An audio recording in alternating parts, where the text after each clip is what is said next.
మీరు నేను ఎంగేజ్మెంట్లో భోజనం చేస్తున్నాం. అవును. ఈలోపు ఒక అబ్బాయి వచ్చి నన్ను విష్ చేశాడు. అదే. అంజలి గారు ఈ అబ్బాయి పేరు గుర్తుపెట్టుకోండి, ప్రశాంత్ సురపాటి. అవును. నెక్స్ట్ 5 monthsలో మీరు ఇంటర్వ్యూ చేస్తారన్నాను. నాకు ఇలాంటి మీకు నా కాన్వర్జేషన్స్లో అవును. బికాజ్ అండి నాకు ఒక వైబ్ ఉంటుంది. ఎప్పుడు యూత్తో ఉంటా కదా, అవును.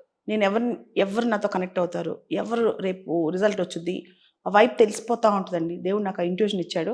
ఆ పిల్లలు ఎలా ట్రాన్స్ఫార్మ్ అవుతారు. ప్రశాంత్ సూర్పాటి ఉన్నాడు అనుకోండి, తను అంతకు 2 years ముందు దగ్గరకు వచ్చాడు.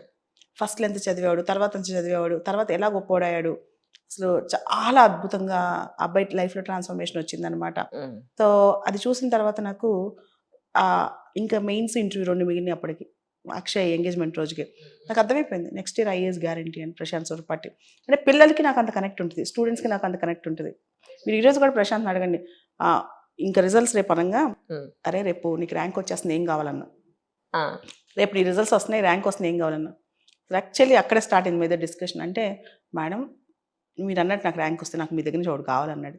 ఏంటంటే గుర్రం తెప్పించాను, నాకు గుర్రం ఎక్కాలనుందండి. మీరు చూస్తే అప్పట్లో విజువల్స్ ఫుల్ డాన్స్ ఆ రోజంతా నా దగ్గరకు వచ్చి డాన్స్ ఫుల్ చేశాడు. ఇప్పుడు మారిపోయాడు లేండి, పెద్దోడు అయిపోయాడు కదా, ఐఏఎస్ ఆఫీసర్ అయిపోయాడు.